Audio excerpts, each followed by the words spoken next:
তোমাকে জাগতে হবে, তোমাকে থাকতে হবে, এ সমাজ ভাঙতে হবে, নতুন সমাজ আনতে হবে, তোমাকে জাগতে হবে। কত দুঃখী রাত্রি কাটায় অনাহারে পথের পরে, এখনো আসেনি সুখ বাংলার প্রতি ঘরে ঘরে। কত দুঃখী রাত্রি কাটায় অনাহারে পথের পরে, এখনো আসেনি সুখ বাংলার প্রতি ঘরে ঘরে। নীরবে নিভৃতে আজ কাঁদছে কত মানবতা, নীরবে নিভৃতে আজ কাঁদছে কত মানবতা। মেনে নেওয়া যায় না আজি তোমার এত নীরবতা। তোমাকে জাগতে হবে, তোমাকে থাকতে হবে, এ সমাজ ভাঙতে হবে, নতুন সমাজ আনতে হবে। কত বন্ধুর সীতা হয় লাঞ্ছিতা হয় পথে ঘাটে, নিরাপদে যাই না চলা পথে কিবা বাজার হাটে। ঠিক না বে ঠিক? কত বন্ধুর সীতা হয় লাঞ্ছিতা হয় পথে ঘাটে, নিরাপদে যাই না চলা পথে কিবা বাজার হাটে। রক্ষ কাজী ভক্ষক হয়ে চলছে কত সাধু বেশে, রক্ষ কাজী ভক্ষক হয়ে চলছে কত সাধু বেশে। তাই তো আসে না সুখ আমার সোনার বাংলাদেশে।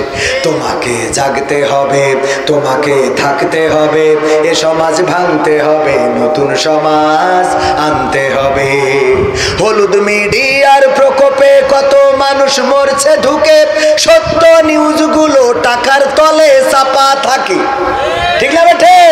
হলুদ মিডিয়ার প্রকোপে কত মানুষ মরছে ঢুকে, সত্য নিউজগুলো হ্যালো কলে চাপা থাকে।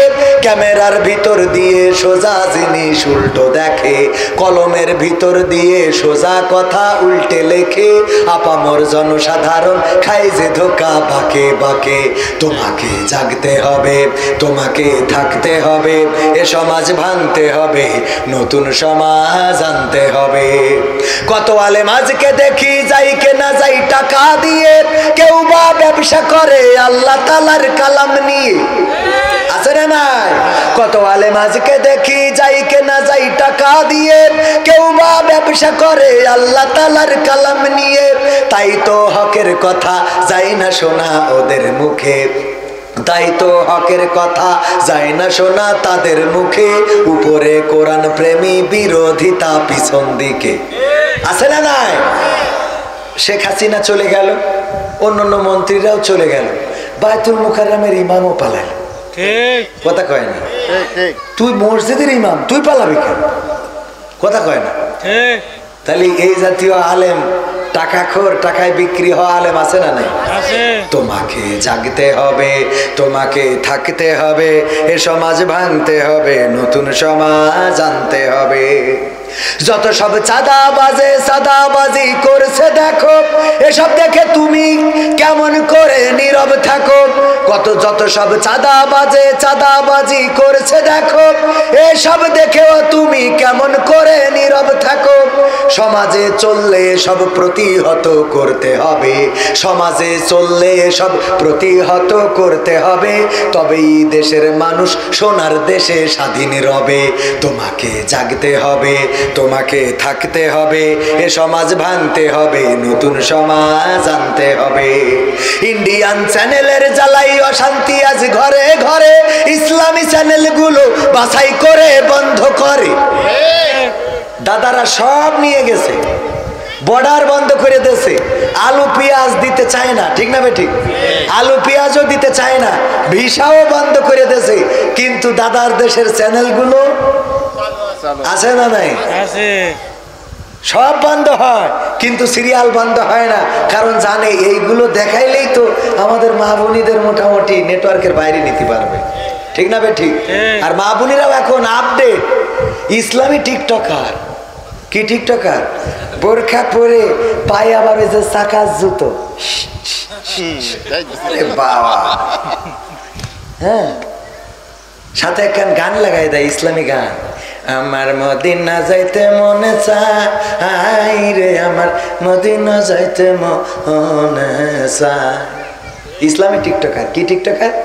ও কত নসিহা এসে, নারীরা তোমাদের ভালো থাকতে হলে এই উপদেশগুলো মেনে চলো। তোর এত উপদেশ দিতে কইছে কিটা? আমরা দাওয়াত পাই না, তুই এসে ওখানে হজ করতিস। হ্যাঁ, এইগুলো করা যাবে? যত সব ভণ্ড পীরে ইন্ডিয়ান চ্যানেলের জ্বালাই অশান্তি আজ ঘরে ঘরে, ইসলামী চ্যানেলগুলো বাছাই করে বন্ধ করে। সিরিয়াল দেখে দেখে হচ্ছে কত বিপথগামী, সিরিয়াল দেখে দেখে হচ্ছে কত বিপথগামী, পরকীয়া প্রেমের টানে কত নারী ছাড়ছে স্বামী। এই জায়গায় তো নাই। তোমাকে জাগতে হবে, তোমাকে থাকতে হবে, এ সমাজ ভাঙতে হবে, নতুন সমাজ আনতে হবে। যত সব ভণ্ড পীরে দিচ্ছে ধোঁকা অবিরত, আল্লাহ রাসূল ভুলে তাদের কাছে হচ্ছে নত। যত সব ভণ্ড পীরে দিচ্ছে ধোঁকা অবিরত, আল্লাহ রাসূল ভুলে তাদের কাছে হচ্ছে নত। কেউ বা মাজার খুলে শামিয়ানা তুলে ব্যবসা করে, কেউ বা মাজার খুলে শামিয়ানা তুলে ব্যবসা করে। গরিব দুঃখী পায় না খাবার, টাকার বস্তা বাবার ঘরে। বাবার ঘরে আছে না নাই? এমন বাবার দরবারে যাওয়ার লোক এই অঞ্চলে নাই। যেই ব্যক্তির কিছু নাই, ঘর নাই, বাড়ি নাই, টাকা নাই, জমি নাই, জায়গা নাই, নতুন কাপড়ও নাই, সেই মানুষও যদি মারা যায় তার ওই মাটির ঘর জোটে না, জোটে না। তার মাটির ঘর করে দেওয়ার জন্য মানুষের অভাব হয় না। বাড়ি যদি ঝড়ে টিন উড়ে যায়, যদি খুঁটিটা পড়ে যায়, আর কাকুড়িয়া গ্রামের কোনো মানুষের কাছে যে যদি বলে তোমার ঝাড়ে তো অনেক বাঁশ, একটা বাঁশ কি দেয়া যায় না? ঘর করার জন্য কেউ বাঁশ দিবে না। কিন্তু যদি মারা যায় আর যদি বলে ওর কবরের জন্য বাঁশ লাগবে, দেয়ার লোক আছে না নাই? তার মানে মারা যাওয়ার পরে দেয়ার লোকের অভাব নাই। যার বাড়িতে খাবার নাই, এক দু মুঠো ভাত এক বেলা পেট পুরে খেতে পারে না, এই মানুষটাও যেদিন মারা যায় ওই দিন আমার মহিদুল ভাই গ্রামের লোকজন ডেকে নিয়ে চাল উঠায়, কয় ব্যাংকেতে আমিও কিছু দিবানে, ডালি চালি খিচুড়ি রান্না করে গ্রামের সব লোকের খাওয়াও। এই ডালি চালির টাকাটা যদি ওই গরিবরে দিত, ও অন্তত গরুর গোশত কিনে খেয়ে তারপরে আরামে মরতে পেত। বলেন ঠিক কিনা? ঠিক না বে ঠিক? কিন্তু দেয়ার লোক আছে। দেখেন কত বাড়িতে যে গরুর গোশত কতদিন হয় খায় না, এরকম আছে না নাই? ভালো বাজার করার টাকা নাই। মাছ, ইলিশ মাছ এই বছর আমি তো মাছ কিনি না। ইলিশ মাছ এই বছর যা কিনেছি ইলিশ মাছ না, ওর বাচ্চা, দুধ ছাড়ান পড়েনি এখন। ওইগুলো 500 টাকা করে কেজি, 4-5 কেজি একসাথে দিয়ে দেয়, ফ্রিজি ভরে রেখে বউ ওই রান্না করে। ওই আবার কেটে ওর মধ্যে তো 3-4 খান মাছ বের করে। তার মানে আমি যদি না খাইতে পারি, হুজুরির তো ভালো ইনকাম হুজুরদের। আমি কইছি ডাক্তারদের আর হুজুরদের এই দেশে মোটামুটি ইনকামটা ভালো। কেন? যেই দেখি ডাক্তাররা তাকায় সব রোগ দেখে, সব রোগী। ডাক্তাররা যার দিকে তাকায় ও রোগী, আর হুজুররা যে দেখি তাকায় দেখে যে সব কি মানে ভুল পথে, মানে নিজে তো ভুল পথে আছে কি এটা না বুঝলু, আর এক হুজুরও ভুল পথে এটাও বুঝে ফেলে। কথা কয় না? মানে হুজুররা সব দেখে ভুল পথে। মানে যে হুজুর এই জায়গায় তো আলহামদুলিল্লাহ, আমি যখন ছোটবেলায় আসছি এই রাস্তা ছিল কাঁচা রাস্তা, এই জায়গায় ওই যে কচুর পাতায় আপনার আগুন জ্বালায়, ছোটবেলায় মনে আছে তো বিয়ায়, আর বিয়ায় হয় কচু পাতায় আগুন, ওই যে পল ধরায় আগুন জ্বালায়, ওইগুলো আবার ঘুরাইতে ঘুরাইতে দৌড় দিতাম হাতের মধ্যে নিয়ে, মুঠোর মধ্যে নিয়ে। মনে আছে আপনাদের? এই রাস্তায় তখন তো মাটির রাস্তা, খেজুর গাছ এই জায়গায়। এই গ্রামের তো শালাম, এই গ্রামের কি শালা, এই জন্যই তো আমার জ্বালা। সব অস্করি চলে গেছে এখন। না আমি আপনারা থাকবেন বলেন? এত বড় বড় বাঘা বাঘা নেতা সব চলে গেল, আমার কথা শোনার জন্য থাকবেন আপনারা? কিছু সময় থাকা যাবে? আমি যেহেতু আপনাদের গ্রামের শালা, সুতরাং সামনে সব দুলাভাই। তো আজকে ওয়াজ হবে শালা আর দুলাভাই। আর এখন তো ওয়াজের সময়ও না, এই জন্য আপনাদের চেয়ার দেওয়া হয়েছে। কারণ এই অসময়ের মাহফিলে যদি চেয়ার না দেওয়া হয় তাহলে শ্রোতা পাওয়া যাবে না। আমার ইদ্রিস ভাই আব্বার মাহফিলে মাইক দিত, আব্বার ভাই ছিল, এখন আমার চাচা বলতে হবে, মানে বলা হয়ে গেছে মুখ ফসকে আর কি, চাচা হয়। তো সেই সুবাদে উনি দেখেন আগে মুখে দাড়ি ছিল না, যখন শুরু তখন দাড়ি ছিল, এখন দাড়ি উঠেছে তো উঠেছে, পেকেও গেছে। এই দুনিয়া আমাদের ছেড়ে চলে যেতে হবে, অন্ধকার কবরে পাড়ি জমাতে হবে, এটাই বাস্তবতা। আমরা মারা যাওয়ার পরে সেই মানুষটার মূল্যায়ন করি, কিন্তু বেঁচে থাকতে মূল্যায়ন করি না। অথচ বেঁচে থাকতে যদি একটু মূল্যায়ন করতাম, হতে পারে ও ওই সময়ই মারা যাবে, অন্তত একটু সুখ নিয়ে মরতে পারতো, ঠিক কিনা? গতকালকে আমার এক ক্লাসমেটের মা মারা গেছে, মোহাম্মদ আলী, বাবার নাম আহম্মদ আলী। মারা গিয়েছে গতকালকে। শখ ছিল, ইচ্ছা ছিল, প্যারালাইজডের রোগী, 2 বছর ধরে অসুস্থ, আমাদের বাজারের সবচেয়ে বড় ব্যবসায়ী, তার স্ত্রী এবং আমাদের মোহাম্মদ তার মা। তো বললো কালীগঞ্জে কোন ডাক্তার আসছে, এই ডাক্তারের কাছে যে চিকিৎসা হইলে মনের বিশ্বাস ভালো হয়ে যাব। সেই ডাক্তারের কাছে নিয়ে গিয়েছে শুক্রবারে সেই ডাক্তারের কাছে নিয়ে গিয়েছে, প্রেসক্রিপশন করে আনছে, কিন্তু ওই ওষুধ আমাদের বাজারে পাচ্ছে না। এই জন্য সকালবেলা গিয়েছে আবার কালীগঞ্জে, মানে কয়েকটা ওষুধ মিলেছে, কয়েকটা মেলে নাই, আনতে। এই ওষুধ আনতে গেছে, আর ওই ডাক্তারের প্রেসক্রিপশন অনুযায়ী আগে একটা গ্যাসের ইনজেকশন দিয়েছে। এই ইনজেকশন দিয়াও সারা, আম্মাজান পৃথিবী থেকে বিদায় নেওয়াও সারা। ইন্না লিল্লাহি ওয়া ইন্না ইলাইহি রাজিউন। দেখেন, যেই ডাক্তারের কাছে মনের বিশ্বাস ছিল যে ওই ডাক্তারের কাছে গেলে চিকিৎসা নিয়ে ভালো হয়ে যাবে, 2 বছর প্যারালাইজডের রোগী পড়ে আছে, ওই ডাক্তারের কাছ থেকে ওষুধ এনে সেই ডাক্তারের ওষুধের শেষ। ভালো হয়েছে, কিন্তু জনমের মতো ভালো হয়ে গেছে, পৃথিবী ছেড়ে চলে যাওয়া লেগেছে। সান্ত্বনা দিতে যেয়ে বললাম, দেখো মায়ের অতৃপ্তি নাই, মা তো চলে গেল, মার অন্তত অতৃপ্তি রাখো নাই। ইচ্ছা ছিল যে কালীগঞ্জে ঢাকা থেকে এক ডাক্তার আসে, সেই ডাক্তারের প্রেসক্রিপশন করলে ভালো হয়ে যাব, সেটাও তোমরা দেখাইছো, অন্তত মনের মধ্যে তো শান্তি আছে যে যেই ডাক্তারটা দেখতে বা দেখাতে চেয়েছিল যেই ডাক্তারের, সেটাও দেখাই দিয়েছি, ঠিক কিনা? তো আপনারা আমরা যদি গরিবের, অসহায়ের, মেহনতি জনতার, দুঃখীদের পাশে একটু দাঁড়াই, যেই বাড়িতে মাসের পর মাস গোশত কিনে খেতে পারে না, ইলিশ মাছ চোখে দেখে না, ওরকম একটা বাড়িতে যাদের সচ্ছলতা আছে, ওই ইলিশ মাছের বাচ্চা, ছোট একটা বাচ্চা কিনেও যদি দেন, এটা নিয়ে যাও বাড়িতে তরকারিতে দিয়ে রান্না করো, ওরা ওই তরকারিতে যে গন্ধটা পাবে, অন্তত মনের মধ্যে শান্তি পাবে না? পাবে না? এইগুলো করার দরকার আছে না নাই? মারা যাওয়ার পরে বলে, আহারে লোকটা ভালো ছিল, কিন্তু অভাবে ছিল, দেখার কেউ ছিল না, দেখার কেউ ছিল না, আহা করি তো লাভ নাই, আপনার তো দায়িত্ব ছিল, ঠিক না বেঠিক? এই কাজগুলো আমরা করি না, এই সমাজের এই কাজগুলো আমাদের করা হয় না। এতদিন নূরকে এতদিন বলেছে, ভিপি নূরকে, যে বিকাশ আছে যতক্ষণ, নূর আছে ততক্ষণ, এরকম কথা বলতো না? কাল দেখলাম সবাই পজিটিভ, যখন মেরেছে রক্ত দেখেছে, এরপরে আইসিইউতে আছে, সুস্থ হয়ে বের হবে না, আবার সেখান থেকে লাশ বের হবে, আল্লাহ সেই ভালো জানেন। এখন অনেকেই তার পক্ষে, যারা বিপক্ষে ছিল তারাও তার পক্ষে কথা বলছে। তবে এখানে বাংলাদেশে ওই উত্তর গগনে কালো মেঘের ঘন ঘটা দেখা যাচ্ছে, ঠিক না বেঠিক? কারণ যে আন্দোলনের সম্মুখ যোদ্ধা ছিল ভিপি নূর, প্রতিটা আন্দোলনে সাহস নিয়ে কথা বলেছে, সাবেক ফ্যাসিস্ট সরকারের বিরুদ্ধে যার স্পষ্ট ভূমিকা ছিল, উচ্চ স্বরে কথা বলেছে, মার খেয়েছে, রক্তাক্ত হয়েছে, জেলে গিয়েছে, নির্যাতন সহ্য করেছে। জুলাই আন্দোলনের পরে আজকে তার রক্ত ঝরাপ এটা বলে দেয় বাংলাদেশ এখনো নিরাপদ হয় নাই, বাংলাদেশে এখনো নিরাপত্তা আসে নাই। যারা বলে বাংলাদেশ দ্বিতীয় স্বাধীনতা অর্জন করেছে, আমি 1 বছর আগে বলেছিলাম দ্বিতীয় স্বাধীনতা আসে নাই, বরং স্বাধীনতা কেমন করে আনতে হবে সেই রাস্তাটা একটু ক্লিয়ার হয়েছে। আন্দোলন যদি থেমে যায়, তাহলে যিনি বলেছিলেন চট করে ঢুকে পড়ব, উনি চট করে ফট করে ঢুকবেন।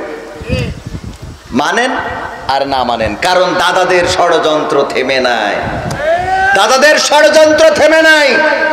আলেম ওলামা ঐক্যবদ্ধ হতে হবে। জঙ্গলে যদি বাঘ থাকে, বাঘের ভয়ে অন্যান্য প্রাণী, হরিণ, খরগোশ, কচ্ছপ, অন্যান্য প্রাণীগুলো এরা সব এক থাকে যে বাঘের বিরুদ্ধে লড়াই করতে হবে। যখন যদি বাঘ নেই, এবার হরিণরা বলতেছে আমি হব রাজা, শিয়াল কয় না আমি হব রাজা, এ কয় না আমি হব রাজা, এদের মধ্যে গোলমাল করি, জঙ্গলে পশু শেষ। বলেন ঠিক না বেঠিক? আমাদের দেশে এরকম একটা অবস্থা হচ্ছে না? হচ্ছে না? ফ্যাসিস্ট পালানোর পরে ভাই ভাইয়ে গলা ধরে আন্দোলন করলাম, এখন আর একসাথে চাও খায় না। চা খাইতে বসলে কয় না তোমার সাথে খাওয়া যাবে না, তুমি তো এইসব এর ভোট করতে, ঠিক না বেঠিক? এই ভ্রাতৃত্ব যদি নষ্ট হয়, তাহলে বাংলাদেশ আবার সেই জায়গায় ফিরে যাবে। আল্লামা সাঈদী যেটা বলেছিলেন যে আমি বাংলাদেশের ভাগ্য আকাশে উত্তর গগনে কালো মেঘ দেখতে পাচ্ছি, যদি সফলভাবে আমি ঝড়ের পূর্বাভাস লক্ষ্য করছি, যদি সফলভাবে মোকাবেলা করতে না পারেন, তাহলে এমন গাঢ় কালো অমাবস্যার অন্ধকার রাত আসবে যার শুভে সাদিক হওয়া সম্ভব। এবং সেটা বাস্তবে পরিণত হয়েছিল। দীর্ঘ 16টি বছর পার হয়ে গেছে, এই জগদ্দল পাথর সরাতে চালাতে গিয়ে প্রায় 2000 ভাইয়েরা, ছাত্র জনতা, নিষ্পাপ শিশুরা, তরুণ বৃদ্ধ বনিতা শহীদ হয়েছে। আমার নারীরা রক্ত দিয়েছে, ছাত্র ছাত্রীরা রক্ত দিয়েছে, তারপরে পাথরটা সরানো গিয়েছে।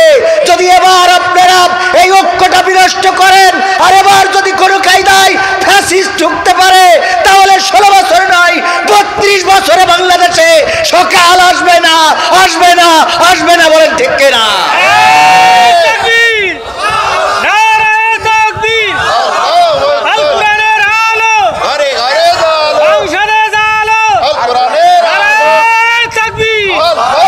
চট্টগ্রামের বিশ্ববিদ্যালয়ে হামলা হয়েছে, ছাত্রদেরকে রক্তাক্ত করা হয়েছে, ছাদ থেকে ফেলে দেওয়া হয়েছে, 100, 150 নয় 200 ছাত্র আহত হয়েছে। মারছে কারা, মরছে কারা? আজকে যারা বাংলাদেশে বৈষম্য দূর করার জন্য আন্দোলন করেছিল, এই বাংলাদেশকে যারা বৈষম্য মুক্ত করতে চেয়েছিল, সেই বৈষম্য যেন এখন ভয়াল রূপ ধারণ করেছে। নূরকে মারার পরে আসিফ নজরুল বলে নিন্দা ও প্রতিবাদ জানাচ্ছি। উনার কাজ কি নিন্দা প্রতিবাদ জানানো? উনি আইন উপদেষ্টা, উনি এই বাংলাদেশে আইন করবেন। অন্যায় ভাবে কারো গায়ে হাত তোলা যাবে না, অন্যায় ভাবে কাউকে মারা যাবে না। আইনের কাছে থেকে, আইনের উপদেষ্টা থেকে যদি নিন্দা প্রতিবাদ জানান, তাহলে বোঝা হয়ে যায় আপনাদের মেরুদণ্ড বলে কিছু নয়। মেরুদণ্ড যদি থাকতো, তাহলে এটার জন্য অবশ্যই যারা জড়িত, কি কারণে জড়িত, দৃষ্টান্তমূলক শাস্তি আমরা দেখতে পেতাম। আজকে জাতীয় পার্টি বাংলাদেশে বড় বড় কথা বলে যে এই গৃহপালিত দলকে পুঁজি করে ফ্যাসিস্ট সরকার এই দেশ শাসন করেছিল। বলেন ঠিক কিনা? এই জাতীয় পার্টিকে কথা বলতে দিচ্ছে কারা? এই জাতীয় পার্টি কথা বলে কিভাবে? এই জাতীয় পার্টির পক্ষ যারা নিবেন, মাথায় রাখবেন, জামাতের বিরোধিতা করতে যে যদি জাতীয় পার্টির পক্ষ নেন, আপনি যত জাতীয় পার্টির পক্ষ নেন নাই, আপনি সরাসরি ফ্যাসিস্ট দালালদের পক্ষ নিয়েছেন। কারণ এই ফ্যাসিস্ট দালালেরাই বাংলাদেশে ফ্যাসিস্ট সরকারকে কায়েম রেখেছিল। ঠিক না বেঠিক? সুতরাং সোচ্চার হতে হবে। যদি সোচ্চার না হন, তাহলে এই দেশের স্বাধীনতা অরক্ষিত হয়ে যাবে। দাদারা দেশের এই বাংলাদেশের অধিকার ছেড়ে দিতে চায় না। ঠিক না বেঠিক? দাদাদের সব নেওয়া হয়ে গিয়েছিল। দাদারা দেখেন কতটা ভালোবাসে আমাদের দেশকে, যে আমাদের দেশের উন্নয়নে যার সবচেয়ে বেশি ভূমিকা, তারাইও নিয়ে চলে গেছে। ঠিক না বেঠিক? গেছে না যায় নাই? এমপিরা সব কোথায় গেল, মন্ত্রীরা সব কোথায় গেল, কোথায় কাদের কাকা? তাদের ছাড়া দেশটা এখন লাগে ফাঁকা ফাঁকা। ঠিক না বেঠিক? পালাবে না, পালাবে না, যাই না তবু দেখা। পালাবে না, পালাবে না, যাই না তবু দেখা। তাদের ছাড়া দেশটা এখন লাগে ফাঁকা ফাঁকা, ওদের ছাড়া দেশটা এখন লাগে ফাঁকা। আইন মন্ত্রী আটকে গেল আইনেরই ফাঁকে, দাড়ি ছাড়া দরবেশের ভণ্ড ভণ্ড লাগে। আইন মন্ত্রী আটকে গেল আইনেরই ফাঁকে, দাড়ি ছাড়া দরবেশের ভণ্ড ভণ্ড লাগে। শুনছি কত নেতা নেত্রী খাইতেছে ভাই ডান্ডা, বিচারপতি কালামানিকের ফাটিয়েছিল আন্ডা। পলকের ঝলক গেল, পলকের ঝলক গেল থামিয়ে নেটের চাকা। তাদের ছাড়া দেশটা এখন লাগে ফাঁকা ফাঁকা, ওদের ছাড়া দেশটা এখন লাগে ফাঁকা। কই গেল সেই সংসদেতে মমতাজের গান, কোথায় গেল হযরত বলা স্বামী মুসলমান? ঠিক না বেঠিক? কই গেল সেই সংসদেতে মমতাজের গান, কোথায় গেল হযরত বলা স্বামী মুসলমান? ইনু মেনন দীপু মনি আছে কারাগারে, বাপ করিলেও পাপ কখনো ছাড়ে কি আর তারে? কোথায় গেল স্পিকারের, কোথায় গেল স্পিকারের দৃষ্টি আঁকা বাঁকা? তাদের ছাড়া দেশটা এখন লাগে ফাঁকা ফাঁকা, ওদের ছাড়া দেশটা এখন লাগে ফাঁকা। লাগে না? লাগে না? ও আমার ভাইরা, তাদের ছাড়া দেশটা ফাঁকা ফাঁকা লাগে, কারণ তারা এই দেশ চালাতো, যা কিছু হতো মিডিয়ায় এসে এক এক সময় এক এক বাণী প্রসব করত, আর সেই বাণীগুলো আমাদের শুনতে হতো। ক্ষমতার কত অধ্যত্ত ছিল, তারা বলতো পালাবো না। আমার সাবেক প্রধানমন্ত্রী শেখ হাসিনা বলেছিল হাসিনা পালায় না, কিন্তু এক এক করে যারা বাঘা বাঘা নেতা সব পালিয়েছে না পালায় নাই? পালিয়ে গেল। আজকে যারা তাদের পথ ধরে ফ্যাসিস্ট হতে চান, মাথায় রাখবেন 16 বছর ক্ষমতার চেয়ারে থেকে যদি বাংলাদেশে জায়গা না হয়, তাইলে এই দেশে যদি ফ্যাসিস্ট হতে চান, বাংলাদেশের মানুষ আপনাদের, ওরা তো পার্শ্ববর্তী দেশ ভারতে গিয়েছে, আপনাদের পাকিস্তানেও জায়গা হবে। কথা কয় না? ওর পরেরটাও হবে না।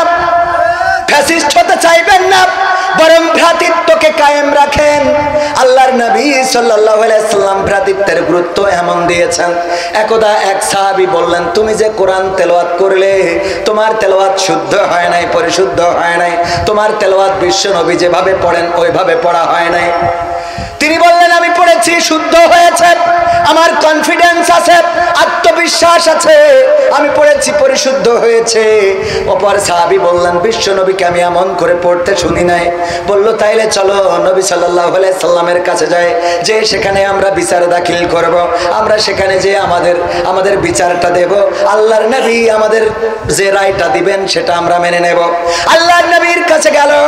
যাওয়ার পরে সাহাবী বললেন, ওগো বিশ্ব নবী, উনি কোরআনের যে অংশটুকু তেলাওয়াত করেছে, ওই অংশটুকু আমি তেলাওয়াত শুনে আমার মনে হয়েছে আপনার মতো তেলাওয়াত হয় নাই, আমি মনে করেছি ওনার তেলাওয়াতটা ভুল হয়েছে। আল্লাহর নবী বললেন, ঠিক আছে পড়ো, তুমি আগে শুনে নি। উনি পড়লেন। আল্লাহর নবী বললেন, যিনি সহি দাবি করেছো তোমারটাও তুমি পড়ো। তিনিও পড়লেন। আল্লাহর নবী সাল্লাল্লাহু আলাইহি সাল্লাম বললেন, ওগো সাহাবীরা, বুখারী শরীফের হাদিস থেকে বলছি, আল্লাহর নবী বললেন, ওগো আমার সাহাবীরা শুনে নাও, তোমরা দুইজন তেলাওয়াত করেছো, তোমাদের দুইজনেরই তেলাওয়াত পরিশুদ্ধ হয়েছে। দুইজনের তেলাওয়াত পড়া যদিও ব্যতিক্রম ছিল, কিন্তু দুইজনেরই শুদ্ধ হয়েছে। আমি তোমাদের বলে দিই, শুনে নাও, তোমরা ভাইয়ে ভাইয়ে দ্বন্দ্ব করো না, মত পার্থক্য করো না, বিতর্ক করো না, কারণ তোমাদের আগের জাতিগণ, তোমাদের আগের নবীর উম্মত যারা ছিল, তারা এভাবেই ভাইয়ে ভাইয়ে দ্বন্দ্ব করে বিতর্ক করে নিজেরা নিজেদেরকেই ধ্বংস করে ফেলেছে। ওগো আমার ভাইয়েরা, যারা একসাথে রাজপথে থাকলাম, আন্দোলনে থাকলাম, লড়াই করলাম, সংগ্রাম করলাম, আজকে নির্বাচনের প্রয়োজনে যদি হয়, কারোর মার্কা হবে আনারস, কারোর মার্কা পেঁপো মার্কা, কারোর মার্কা লাউ, কারোর মার্কা কদু, যাই হোক না কেন, মার্কা হবে, মিছিল হবে, আন্দোলন হবে, রাজপথে স্লোগান হবে, কিন্তু এই দেশে কোনো দ্বন্দ্ব মারামারি হতে দেওয়া হবে না। হতে দেওয়া হবে? তাইলে তো বৈষম্য দূর হলো না। জামাত ইসলাম যদি বলে ধানের শীষ যারা করে তারা ভোটের মাঠে আসতে পারবে না, আর ধানের শীষ যারা করে তারা যদি বলে দাড়িপাল্লা মার্কা নিয়ে ভোটের মাঠে আসা যাবে না, তাইলে কি বৈষম্য দূর হইল নাকি? কথা কয় না, দূর হইল? বৈষম্য থেকে গেল না? সুতরাং ধানের শীষের প্রতীক যিনি নেবেন, তার সাথে দাড়িপাল্লার প্রতীকের মুলাকাত হবে। হাত পাখা যিনি নেবেন, তার সাথে অন্য প্রতীকের মুলাকাত হবে। একই সাথে একই লড়াইয়ে একই রাজপথে থাকার দরকার আছে না নাই?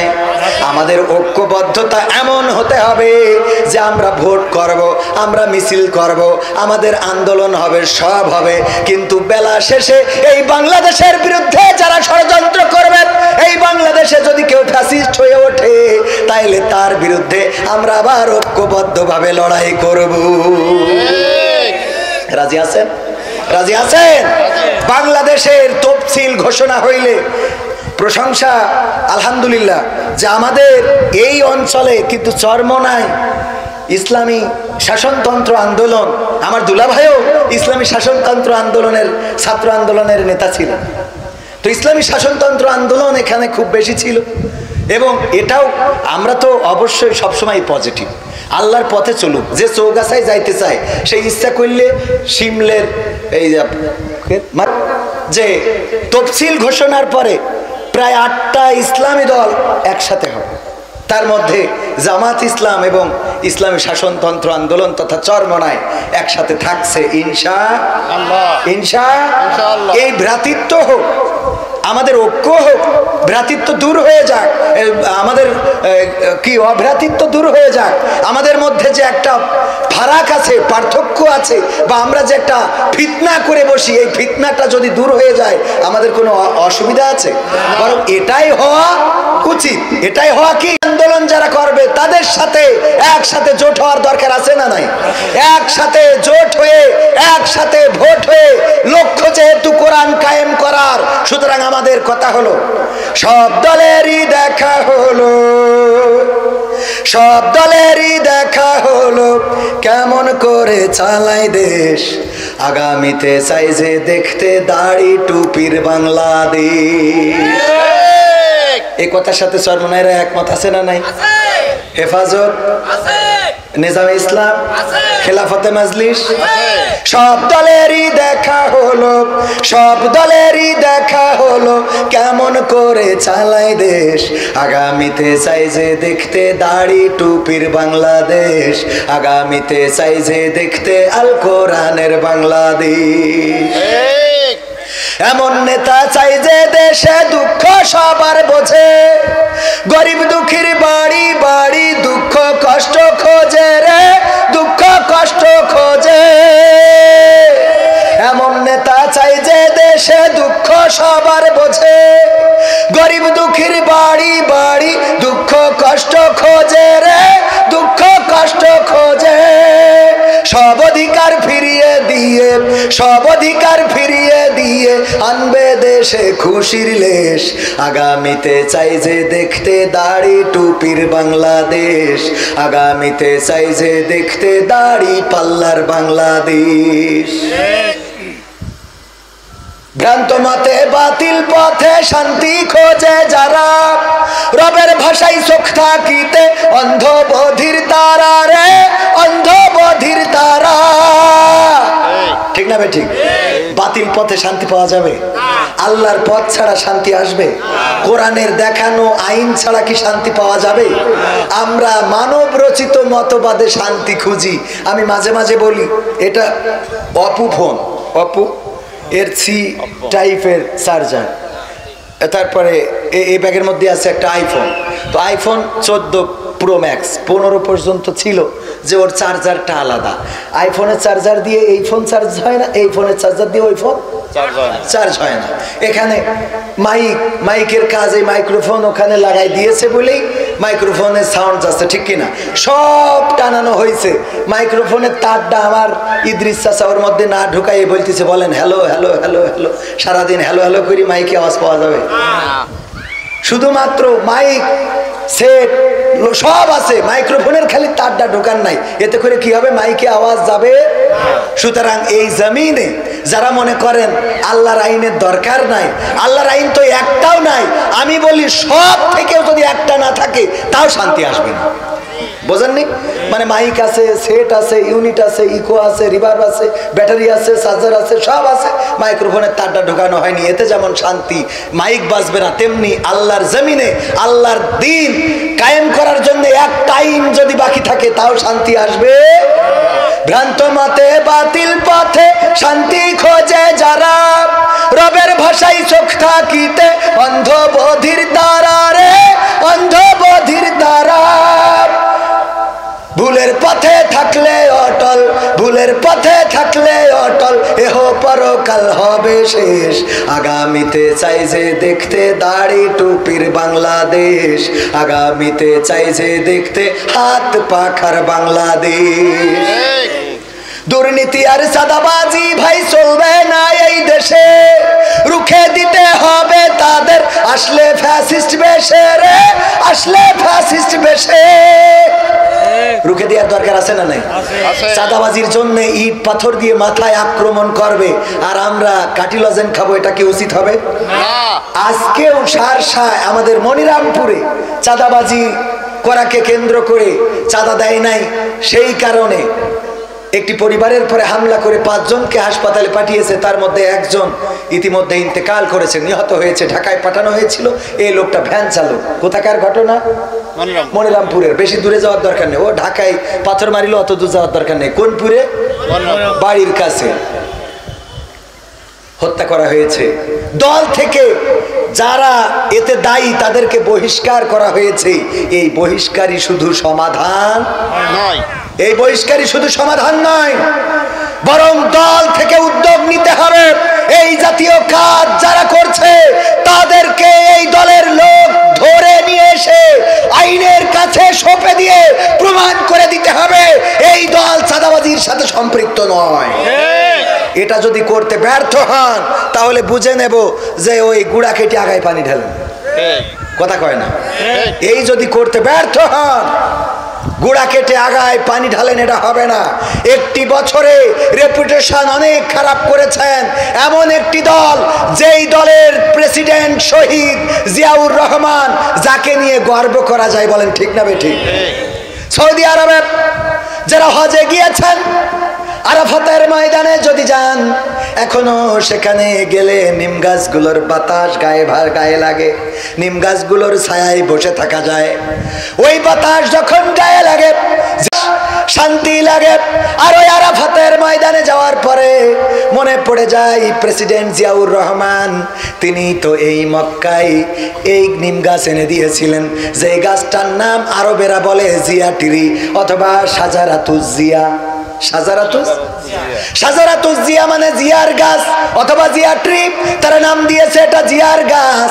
ওগো আমার ভাইয়েরা, যেই জিয়াউর রহমান মক্কায় নিম গাছ লাগিয়ে দিয়েছে, হাজিরা সেখানে যে শান্তি পায়, সেখানে যে নিম গাছের ছায়ায় শান্ত হয়।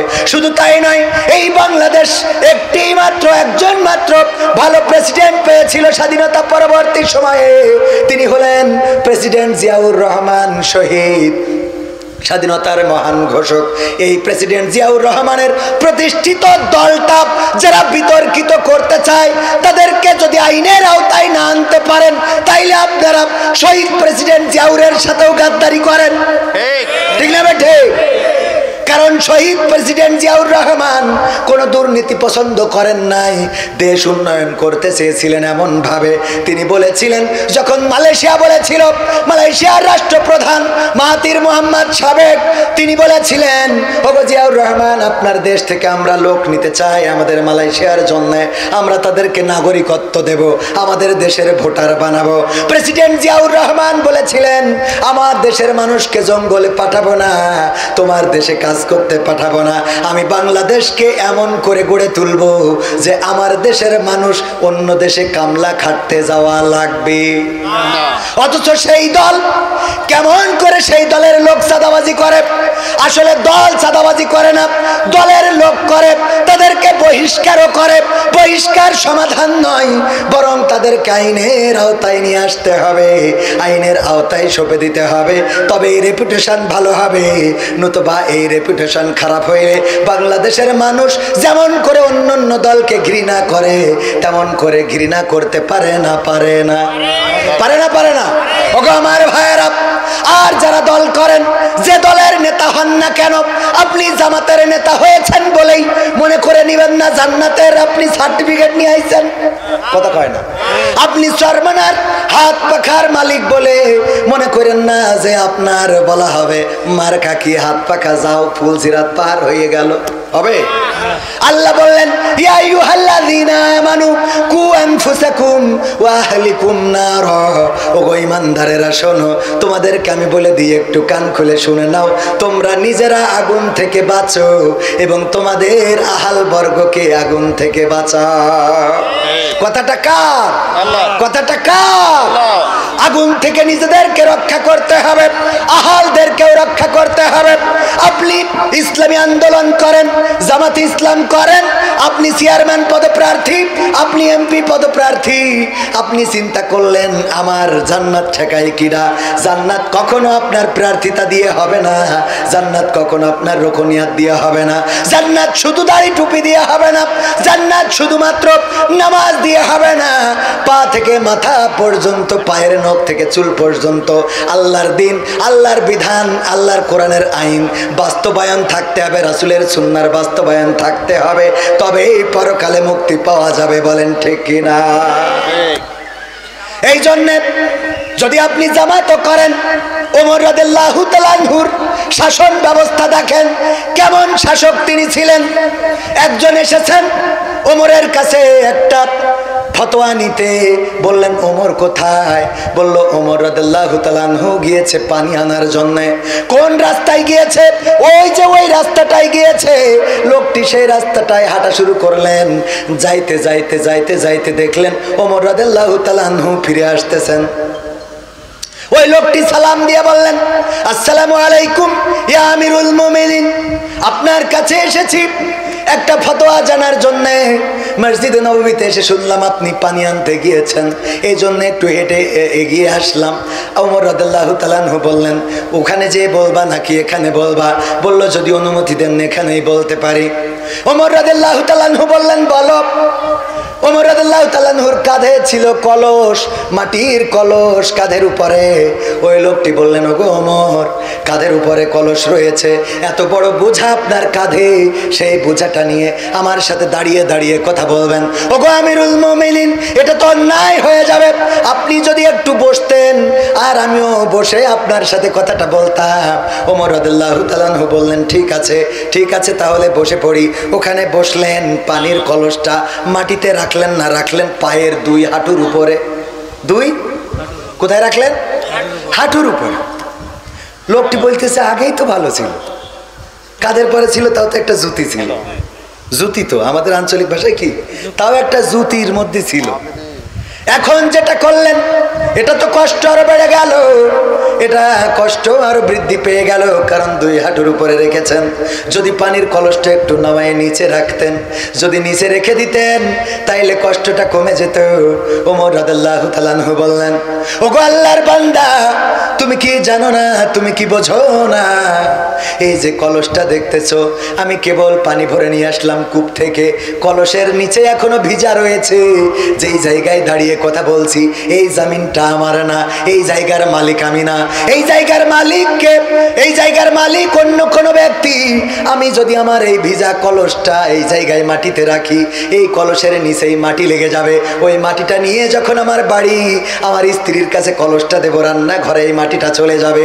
এই মাটির হিসাব আল্লাহ রাব্বুল আলামিন পরকালের ময়দানে বিচারের কাঠগড়ায় দাঁড়িয়ে আল্লাহ বলবেন, ওগো ওমর, তুমি একজনের জমিনের মাটি তোমার কলসের তলায় করে বাড়িতে রান্না ঘরে নিয়ে এসেছিলে, সেটার হিসাব দাও। বলো আল্লাহর বান্দা, আমি কেমন করে আল্লাহর দরবারে বিচারের কাঠগড়ায় হাসরের ময়দানে আমি এই মাটির কৈফিয়ত দেব? আল্লাহু আকবার বলবেন। আমি এই মাটির কৈফিয়ত কেমন করে দেব? এই কথা বলার পরে লোকটা চলে যাচ্ছে। ওমর রাদিয়াল্লাহু তাআলা আনহু ডাক দিয়ে বললেন, ওগো আল্লাহর বান্দা, তুমি যে ফতোয়া নিতে এসেছিলে, কই ফতোয়ার কথা তো বললে না, কেন চলে যাও? এখনো তো শোনাই হলো না। লোকটি বলল, ওগো ওমর, আমার যে ফতোয়ার জন্য এসেছিলাম তার উত্তর পেয়ে গিয়েছি, এই জন্য আমি আর দাঁড়াচ্ছি না, চলে যাচ্ছি। বলল, ফতোয়াটা আসলে কি ছিল? বলল, ওগো আল্লাহর, ওগো নবীর খলিফা, আমি একজনের জমিন ফাঁকি দিয়ে নিচ্ছিলাম। সেই জমিন ফাঁকি দিয়ে নিলে আসলে গুনাহ কতটুকু হবে জানার জন্য আপনার কাছে এসেছিলাম। মানে জমিনটা ফাঁকি দিয়ে নিচ্ছিলাম, গুনাহটা কতটুকু হবে। অনেকেই আসে না, ফতোয়া জিজ্ঞেস করে, কয় হুজুর, আমি মাহফিল শুনে যাওয়ার পথে এই যে আপনার রস, খেজুর গাছে রস হয়েছে, তো সেই রস একটা কাজ করে ফেলেছি, রস তো হালাল, আমার ওই পায়খানা লাগিল, তো পায়খানা ফিরে পানি পাইনি, এজন্য পানি খরচ করা হয়নি, ওই অবস্থায় খেজুর গাছের রস পেড়ি খাইছি, তো এতে কি গুনাহ হবে? কারণ আমি তো পানি খরচ করিনি, এই অবস্থায় রস। ওর ফতোয়াটা দেখেন, ও চুরি করে খেয়েছে তো অসুবিধা নেই, পরের গাছের তা ঝেড়ি খেয়েছে তাও অসুবিধা নেই, ও না শুইছে খেয়ে ফেলেছে, এর জন্য কি লাগবে? গুনাহ হবে কিনা? আমাদের ছোট ছোট ফতোয়া নিয়ে মুরগি জবাই করেছে, তা পশ্চিম দিকে ভিত্তি মনে ছিল না, এই নিয়ে ফতোয়া আছে না নাই? ছোট বিষয়, তুচ্ছ বিষয় নিয়ে ফতোয়া, এবং সেগুলো নিয়ে মারামারি, মাথা ফাটাফাটি, এইগুলো করা যাবে? বড় বড় বিষয় হয়ে যাচ্ছে। আজ নারীদেরকে পর্দায় রাখা সম্ভব হচ্ছে না, আবার পর্দায় যারা থাকছে তারাও ঘরে থাকছে না। কথা কয় না? আপনাদের তো চৌগাছায় প্রায় হানি ট্র্যাপ ধরা খাচ্ছে। এই চৌগাছায়, আমি এই যে চৌগাছা নিউজ বলে একটা নিউজ পোর্টাল আছে, এটা প্রায় দেখি, ছবি তুলে দেয় যে হানি ট্র্যাপ। মানে ওরা মধুর মধুর কি কারসাজি করে, বলে হ্যাঁ হাই মইদুল ভাই কেমন আছে, হ্যাঁ আপনাকে না খুব ভালো লাগে। দেখে হ্যাঁ ঠিক আছে, তো ভালো লাগলি কোয়ানে আসবো ক বটতলে আসার পরে আরেকজন ধরে। বুঝতে পারিছেন কিনা এরা কি ট্র্যাপ বলে? হানি ট্র্যাপ। কত কায়দাই করে খাচ্ছে। আর মাঝে মাঝে নিউজ দেখি, মাঝে মাঝে মনে হয় আল্লাহ বাংলাদেশে জন্মগ্রহণ করাইস বলে বেশি গিস। ওই যে কালকে আর টিভির একটা নিউজ দেখলাম যে ওই যে অজ্ঞান পার্টির লোক ওরা আবার ওই যে পানি খাওয়াই অজ্ঞান করে, ও নিজে পানি নিজে খেয়ে অজ্ঞান হয়ে পড়ে রয়েছে। সহ্য না করি পারা যায়, নিজে অজ্ঞান করবে কি, ওর পানি ঠিসে লেগে ওটা খেয়ে নিজে অজ্ঞান হয়ে বসে, তাহলে ও মানুষের অজ্ঞান করবে কি? কি অবস্থা দেশের। আল্লাহ এই দেশকে হেফাজত করুন, বলেন আমিন। ওগো আমার ভাইয়েরা, তাইলে নেতা হলে কার মতো নেতা হতে হবে? ওমর রাদিয়াল্লাহু তাআলা আনহুর মতো নেতা যদি হতে না পারেন, আপনি জামাতের হন, সরমনায়ের হন, হেফাজতের হন, খেলাফতে মজলিসের হন, যদি ওমরের নীতিতে চলতে না পারেন, তাইলে আপনি আল্লাহর নবীর গড়া নেতা নয়, আপনি ওই ডাস্টবিনের তৈরি করা নেতাতে পরিণত হবেন। বলেন ঠিক কিনা? আল্লাহর নবী এমন নেতা তৈরি করেছিলেন, শুধুমাত্র মাটি নয়। আল্লাহর নবীর খলিফা ওমর রাদিয়াল্লাহু তাআলা আনহু কুফায় গেলেন। ঘটনা সবাই জানেন। যখন কুফায় যাচ্ছেন, আধা পথ যাওয়ার পরে যেই লোকটা, যেই দাস বা যেই কর্মচারী ওই রশিটা টেনে নিয়ে যাচ্ছিল উটের, আধা পথ যাওয়ার পরে, অর্ধেক রাস্তা যাওয়ার পরে ওমর রাদিয়াল্লাহু তাআলা আনহু উট থেকে নামলেন আর বললেন, ওগো আমার দাস, ওগো আমার গোলাম, ওগো আমার কর্মচারী, ওগো আল্লাহর বান্দা, শিগগিরই করে তুমি উপরে উঠে যাও, এবার আমি রশি টানবো আর তুমি উপরে বসে থাকবা। লোকটি বলল, কিভাবে সম্ভব, আমি তো আপনার কর্মচারী। ওমর রাদিয়াল্লাহু তাআলা আনহু বললেন, এটাই আল্লাহর নিয়ম, আল্লাহর জমিনে সব বান্দা আল্লাহর চোখে সমান, সুতরাং তুমি অর্ধেক পথ রশি টেনেছো, এবার অর্ধেক পথ আমি টানবো। যখন ওমর রাদিয়াল্লাহু তাআলা আনহু টেনে নিয়ে কুফায় পৌঁছে গেলেন, পৌঁছে যাওয়ার পরে সবাই তাড়াতাড়ি করে আসলো, এসে ওই উটের উপরে থাকা লোকটিকে রিসিভ করতে চাইলো। ওই লোকটি বলল, দেখো আমারে রিসিভ করো না, কারণ আমি ওমরের গোলাম, আমি ওমরের কর্মচারী। যেই লোকটা রশি টানছে ওই লোকটাই হলো তোমাদের আকাঙ্ক্ষিত নেতা, তোমাদের প্রধান বক্তা ওমর রাদিয়াল্লাহু তাআলা আনহু। আল্লাহু আকবার বলবেন না? কেমন নেতা? কুফাবাসী বুঝে ফেলল যে কেমন নেতা না হলে নিজে তার কাজের লোককে, তার কর্মচারীকে উটের পিঠে চড়িয়ে রশি ধরে টেনে নিয়ে এসেছে। ওগো আমার ভাইয়েরা, এমন নেতা হওয়ার যদি সিদ্ধান্ত নিতে পারেন, তাইলে যারা মনে করেন আমরা দাড়িপাল্লার পক্ষের লোক, আমরা হাত পাখার পক্ষের লোক, যারা মনে করেন তাদেরকে বলতে চাই, দাড়িপাল্লা হাত পাখা অন্য কোনো মার্কা নয়, কোরআনের মার্কা যারাই নিবে, আল্লাহর নবীর পথের পথিক যারাই হবে, আমরা তাদের সাথে আসি না নাই? কথা কয় না, আসি না নাই? কোরআনের পথের পথিক যারা হবে। এজন্য আমার এক ভাই একটা গান লিখেছে, আমি সেটা শোনাবো একটু। আর 20 মিনিট কষ্ট হবে, আর 20 মিনিট এর মধ্যে মুনাজাত সহ আমরা শেষ করবো ইনশাআল্লাহ। আমার একজন ভাই, নাঙ্গল নৌকা সব দেখা শেষ, নাঙ্গল নৌকা সব দেখা শেষ, দেখা হয়েছে ধানের শীষ, এবার না হয় ভালোবাসা দাড়ি পাল্লায় ভোটটা দিস। ঠিক না বে ঠিক? নাঙ্গল নৌকা সব দেখা শেষ, নাঙ্গল নৌকা সব দেখা শেষ, দেখা হয়েছে ধানের শীষ, দেখা হয়েছে ধানের শীষ, এবার না হয় ভালোবাসা দাড়ি পাল্লায় ভোটটা দিস, এবার না হয় ভালোবাসা দাড়ি পাল্লায় ভোটটা দিস। স্বাধীনতার অর্ধশতক পার হয়েছে আজ, হয়নি স্বাধীন দেশের মানুষ, হয়নি কাজের কাজ। ঠিক না বে ঠিক? স্বাধীনতার অর্ধশতক পার হয়েছে আজ, হয়নি স্বাধীন দেশের মানুষ, হয়নি কাজের কাজ। নেতার কথায় যাস না গুইলা, নেতার কথায় যাস না গুইলা, নীতি দেখা পক্ষ নিস। এবার না হয় ভালোবাসা দাড়ি পাল্লায় ভোটটা দিস, এবার না হয় ভালোবাসা দাড়ি পাল্লায় ভোটটা দিস। নাঙ্গল নৌকা সব দেখা শেষ, নাঙ্গল নৌকা সব দেখা শেষ, দেখা হয়েছে ধানের শীষ, দেখা হয়েছে ধানের শীষ। এবার না হয় ভালোবাসা দাড়ি পাল্লায় ভোটটা দিস, এবার না হয় ভালোবাসা দাড়ি পাল্লায় ভোটটা দিস। ভোটের নামে যাদের দিছি রাজ সিংহাসন তুইলাম, সেই বাজাইছে সেতানার ঢোল, মোদের গেছে ভুইলা। ঠিক না বেঠি? কিছু হইলেই বলে ৭১-এর রাজাকার। ঠিক না বেঠি? স্বাধীনতা বিরোধী ছিল।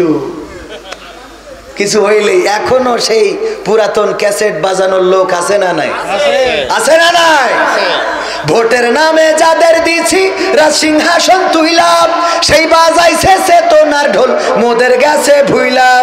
ভোটের নামে যাদের দিছি রাজ সিংহাসন তুইলাম, সেই বাজাইছে চেতনার ঢোল, মোদের গেছে ভুইলাম। আমরাও এবার ভুলবো তাদের, আমরাও এবার ভুলবো তাদের বিশ্বাসে যে ঢালছে বিষ। এবার না হয় ভালোবাসা দাড়ি পাল্লায় ভোটটা দিস, এবার না হয় ভালোবাসা দাড়ি পাল্লায় ভোটটা দিস। নাঙ্গল নৌকা সব দেখা শেষ, নাঙ্গল নৌকা সব দেখা শেষ, দেখা হয়েছে ধানের শীষ, দেখা হয়েছে ধানের শীষ।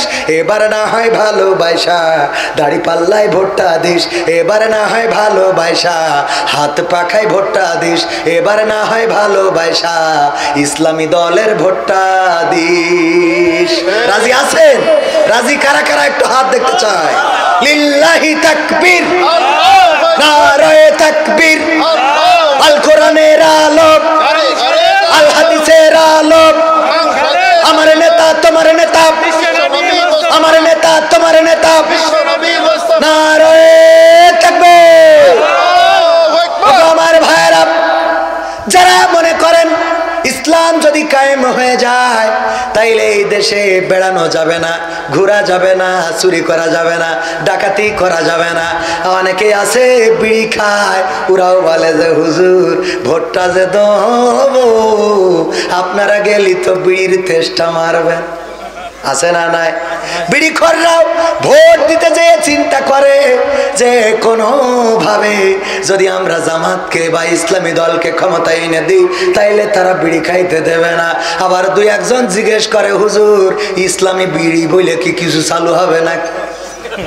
ইসলামী বিড়ি বইলে কিছু চালু হবে কিনা সহ্য না করি পারবেন কি করে? মানে এ দেশের মানুষ, কালকেও দেখলাম ক্রীড়া বক্তৃতা দেশে দাড়িওয়ালা যে ইসলামী ব্যাংক, ইসলামী ভাই তো ইসলামী ব্যাংকে চাকরি করে জানেন আমার বিয়ায়। ইসলামী ব্যাংক যেভাবে বাংলাদেশে সুদকে সরিয়া দিয়ে জায়েজ করেছে, জামাত যদি ক্ষমতায় যায় ওরা পতিতালয় ওইভাবে সরিয়া দিয়ে চালু করে। দেখেছেন না নিউজ? বলেন নাউজুবিল্লাহ। কত বড় জাহেল! না হইলে ইসলামী ব্যাংক নাকি সরিয়া দিয়ে, ইসলামী ব্যাংকে সুদ জায়েজ করা হয়েছে সরিয়া দিয়ে। আচ্ছা সরিয়া দিয়ে কি সুদ খাওয়া জায়েজ করা যাবে? মানুষ এটাই বোঝে না যে সুদ কি আর শরিয়া ভিত্তিক অর্থ ব্যবস্থা কি, বিয়ে কি আর জেনা কি, এটা এখনো বুঝতে পারল। মিলন কি আর ধর্ষণ কি, এটা এখনো, এই মিলন আর ধর্ষণ এক হয়? কথা কয় না। স্ত্রীর সাথে রাত কাটালি এটা কি? আর যদি ভাবির সাথে? আছে না নাই? আজকে চৌগাছার ঘটনা, বাইরের কথা বলে লাভ কি? অনৈতিক প্রস্তাব দেশে রাজি হয়নি তা আঙুল কেটে না, দাঁত দেখাম নাই। এই চোখে পড়িস কিনা আপনাদের? চৌগাছার ঘটনা না পড়লে দেখে নিন। হ্যাঁ কোন জায়গায়?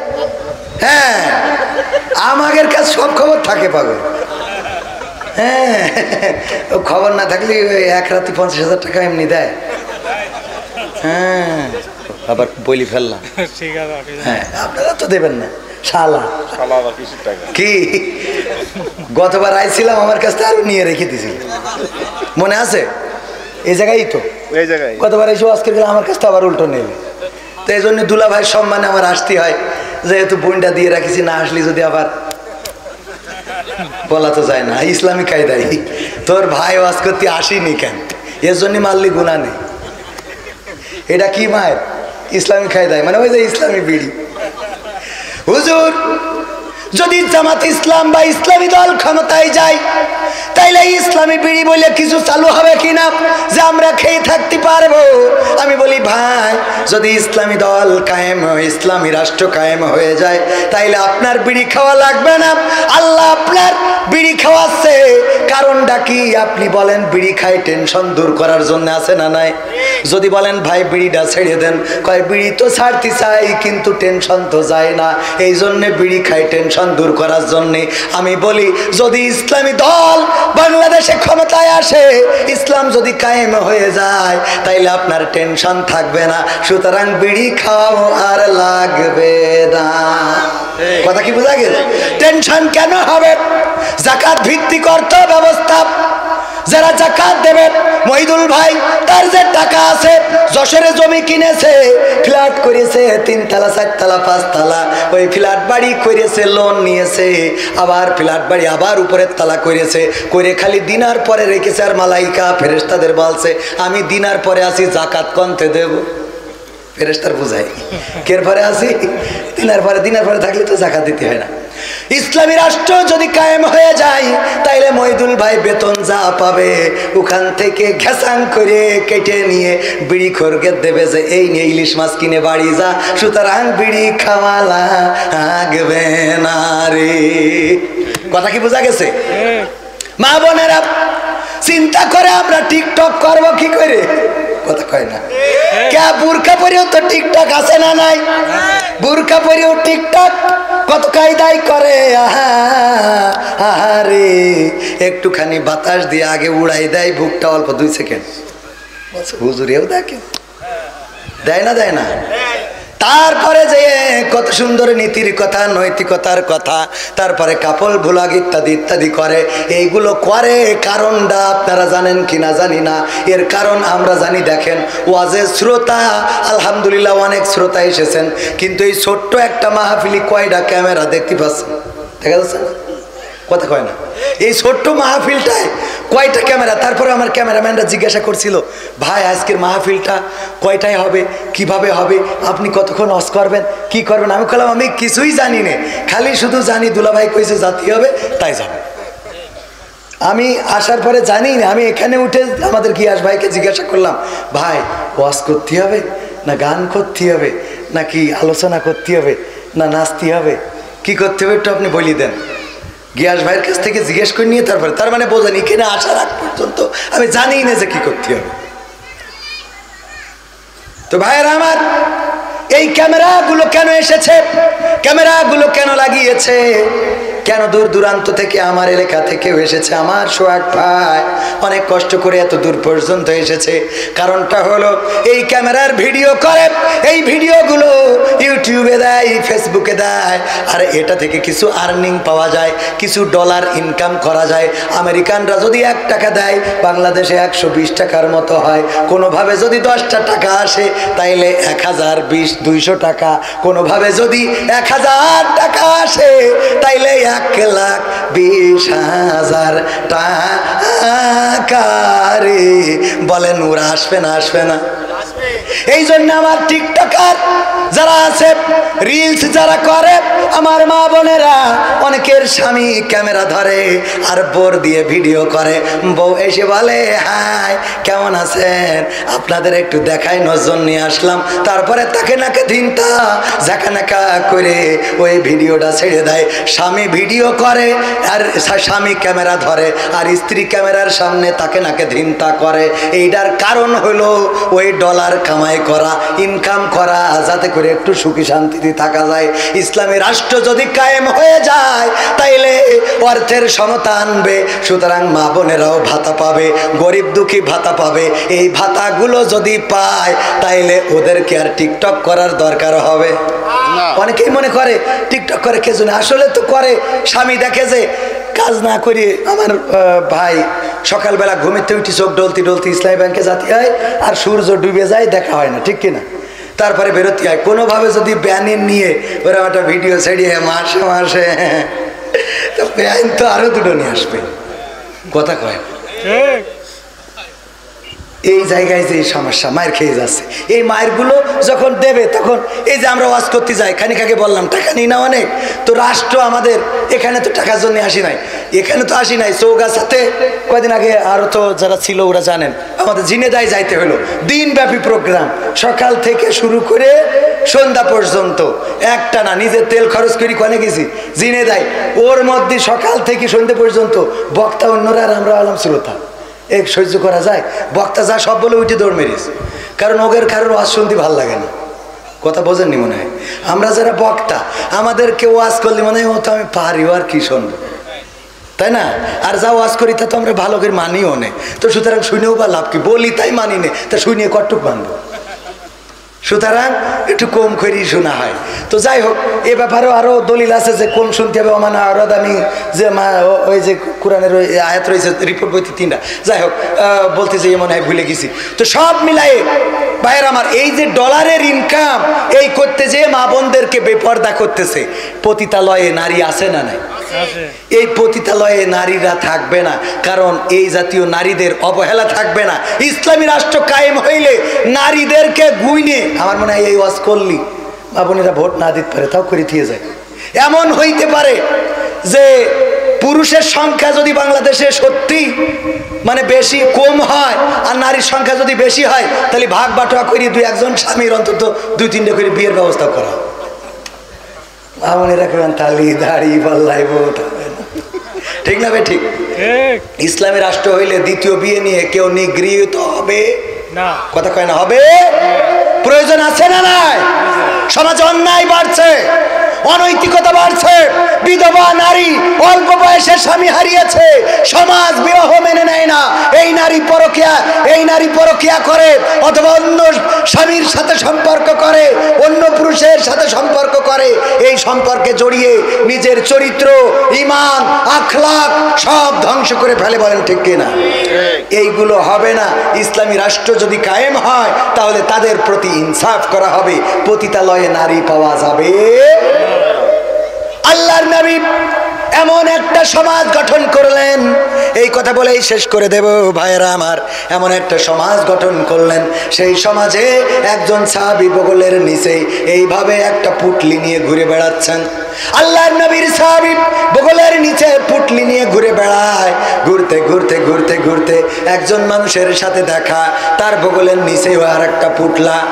বুঝতে পারেন নাই উনি আসলে কি, বুঝতে পারেন নাই উনার অবস্থাটা কি, তাড়াতাড়ি করে ডাক দিয়ে বলল, ভাই আমার, আমি বড্ড বিপদে আছি, আমাকে একটু হেল্প করেন। কি? আমার এই যে জাকাতের টাকা, এই জাকাতের টাকাগুলো দেব, মানুষ খুঁজে পায় না, আপনার গায়ে ধুলা মলিন কাপড়, আপনার গায়ে ময়লা জামা কাপড়, এটা দেখে আমি বুঝতে পেরেছি আপনি বড় কষ্টে আছেন, সংসারে বড় কষ্ট আছে, সুতরাং আমার এই জাকাতের অর্থগুলো নিয়ে আমাকে একটু মুক্ত করে দেন, আমি জাকাত দেওয়ার মতো মানুষ খুঁজে পাচ্ছি না। ওই লোকটি নিজের বগল থেকে পুটলা বের করে কয়, তোর থেকে বড় রোগের রুগী তো আমি, তোর হতে কয় টাকা? কয় 20 টাকা। কয় আমার এতে তো 40 টাকা। বোঝেননি? আল্লাহর নবীর সাহাবী, আপনার পুটলাই যা আছে আমার পুটলাই তার থেকে বেশি আছে, আমিও খুঁজে পাই না। এমন মানুষ, এমন সমাজ, এমন রাষ্ট্র আল্লাহর নবী গঠন করেছিলেন, চাষ করছেন। আল্লাহর নবীরা যুগে যুগে এসে এমন সমাজ গঠন করেছেন। জমি কিনেছেন মহিদুল বিয়ার কাছ থেকে, জমি কিনেছেন ভাইজানের নাম কি? ইমদাদুল ভাই জমি কিনেছেন আমার মহিদুল বিয়ার কাছ থেকে। চাষ করতেছে, চাষ করতে যে ওই জমির মধ্যে পেয়েছে একটা সোনার হাড়া, পেয়েছে এক টুপলা বা কোনোভাবে গচ্ছিত স্বর্ণ মুদ্রা। এইগুলো পাওয়ার পরে তাড়াতাড়ি করে নাঙল, জোয়াল, গরু সব ফেলে রেখে দৌড়তেছে মহিদুল বিয়ার কাছে। এসে বলছে, নাও তোমার মাটির মধ্যে টাকা তুলতে মনে ছিল না। বুঝতে পারিছেন কি? এই যে তোমার স্বর্ণ মুদ্রা নাঙল চষ্টিছে, ফালে বেঁধেছে, নাও। আমার মহিদুল ভাই বলতেছে, আমি এই জমিতে স্বর্ণ মুদ্রা রাখি নাই, আমার না এটা, আমি এটা নেব না। পরকালের ময়দানে আল্লাহ বিচারের কাঠগড়ায় দাঁড় করাবে, আমার হিসাব দিতে হবে। সুতরাং এইটা আমি নেব না, নেব না, নেব না। উনি বলতেছে আমি নেব না, ইনি বলতেছে আমি যখন জমিন কিনেছি তখন শুধু জমিনের মাটি কিনেছি, ওই মাটির মধ্যে এমন গচ্ছিত সোনা অথবা এই মুদ্রাগুলো তো আমি কিনি নাই, সুতরাং এইটা আমিও নেব না। এখন কি করা যায়? চলো হাকিমের কাছে যায়। হাকিমের দরবারে চলে গেল। যাওয়ার পরে বলল উনার কাছ থেকে জমিন কিনেছি, সেই জমিনে চাষ করতে যে এই অর্থগুলো পেয়েছি, মুদ্রাগুলো পেয়েছি। আমি তো এই মুদ্রার মালিক নই, জমিন আমি কিনেছি কিন্তু মুদ্রাগুলো তো আমি কিনি নাই। যখন তাকে বলা হলো তোমার বক্তব্য কি, সে বলল জমিন যখন বিক্রি করে দিয়েছি ওর মধ্যে সোনা থাক আর হীরা থাক সব ওই লোকের কাছে বেচে দিয়েছি, সুতরাং ওই স্বর্ণ মুদ্রা আমিও নেয়া, আমি নিয়ে পরকালের ময়দানে আমি আল্লাহর বিচারের কাঠগড়ায় দাঁড়াতে রাজি নই। আল্লাহু আকবার বলবেন না? আল্লাহু আকবার। হাকিম রায় দিলেন, ওগো আল্লাহর বান্দারা, তোমাদের আল্লাহর ভয় দেখে আবেগ আপ্লুত হয়ে পড়লাম। এখন তোমাদের বলি শোনো, তোমার কি কোনো মেয়ে আছে অথবা ছেলে কি আছে? তোমার কি কোনো মেয়ে বা ছেলে কি আছে? হ্যাঁ আমাদের মেয়ে বা ছেলে আছে। বলল যদি তাই থেকে থাকে তোমার ছেলের সাথে তোমার মেয়ের বিয়ে দাও আর তাদের সংসারে এই মুদ্রাগুলো দান করে দাও। আল্লাহু আকবার। কত সুন্দর বিচার! ইসলামে সব বিচার আছে না নাই? ইসলামে সব বিচার আছে। অনেকেই বলে কোরআন আর রাজনীতি আলাদা। কোরআন ধর্মীয় গ্রন্থ, শুধু ধর্মীয় গ্রন্থ না, কোরআন সব বিচার, সব আইনের, সব সমস্যার সমাধান দিতে পারে না? পারে না? সব সমস্যার সমাধান। শুধুমাত্র চোর যদি চুরি করে শাস্তি কি?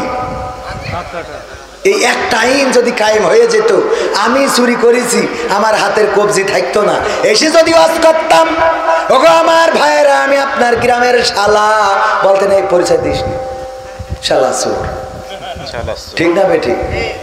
হাতের কবজি যেহেতু নাই সুতরাং চোর ছিলাম, প্রমাণ হয়ে গেছে। তোমার কথা শুনবো না, শুনবো না।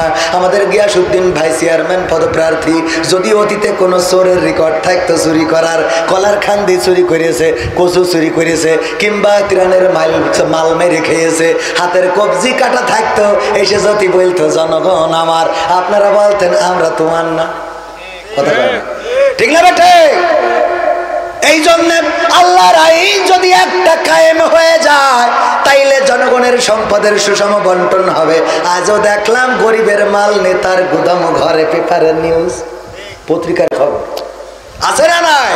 এইগুলো আল্লাহ হেফাজত করবেন যদি সমাজে ইসলামী রাষ্ট্র কায়েম হয়। সুতরাং সেই ইসলামী রাষ্ট্র কায়েম করার জন্য আমরা ঐক্যবদ্ধ থাকার দরকার আছে না নাই?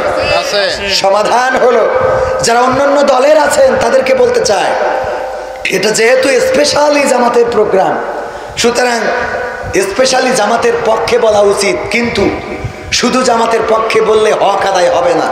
সব দলের বলতে চায় ওমরের মতো নেতা যদি হওয়ার মানসিকতা অর্জন করেন, যদি ওমর বিন আব্দুল আজিজের মতো নেতা হওয়ার মানসিকতা অর্জন করেন, যদি আল্লাহর রাসূলের দেখানো পথে চলার মানসিকতা অর্জন করেন, যদি আল্লাহর জমিনে আল্লাহর দ্বীন কায়েম করার মানসিকতা নিয়ে আসতে পারেন এবং সেই অনুযায়ী যদি ভূমিকা রাখতে পারেন, মার্কা যাই হোক আমাদের ভোট তাদের হোক। কথা কয় না? মার্কা যাই হোক আমি তাদের লোক। কথা কি বোঝা গেছে?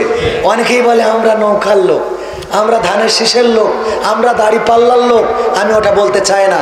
আমি বলতে চাই এই বাংলার জমিনে যারা কোরআন কায়েম করতে চাইবে, এই বাংলার জমিনে যারা আল্লাহর রাসূলের আনিত বিধান কায়েম করে দিতে চাইবে, এই বাংলার জমিনে যারা দ্বীন প্রতিষ্ঠিত করতে চাইবে, তারা যে যাই হোক আমি তাদের লোক। ঠিক না বে ঠিক? সুতরাং আমরা আপনাদের কারো শত্রু নই, আমরা সবাই একে অপরের বন্ধু হয়ে কাজ করতে চাই। আপনার হিজলি বাজারে মুদিখানার দোকান অনেক আছে না নাই? গরুর গোশত একটা বাজারে 5 জন 7 জন বিক্রি করে, করে না? করে না? একজন গরু কুপায় বিক্রি করে, তার গোশ তাড়াতাড়ি বিক্রি হয়ে যাচ্ছে বলে ওই কষাই নিয়ে যেতে অমনি আর একজনের ঘাড়ে ধরে? ধরেছে কখনো? সুতরাং এই জায়গায় যে কয়টা দল আছে ফ্যাসিস্ট ছাড়া এই বাংলাদেশে, তারা তাদের প্রোডাক্টকে সামনে নিয়ে আসেন যে আমরা এটা করতে চাই। প্রোডাক্ট ভালো হয়ে তাড়াতাড়ি বেঁচে কিনে আপনারা চেয়ারে বসে থাকবেন। প্রোডাক্ট যদি খারাপ হয় তাহলে বাংলাদেশের মানুষ খাবে না। ঠিক না বেঠিক?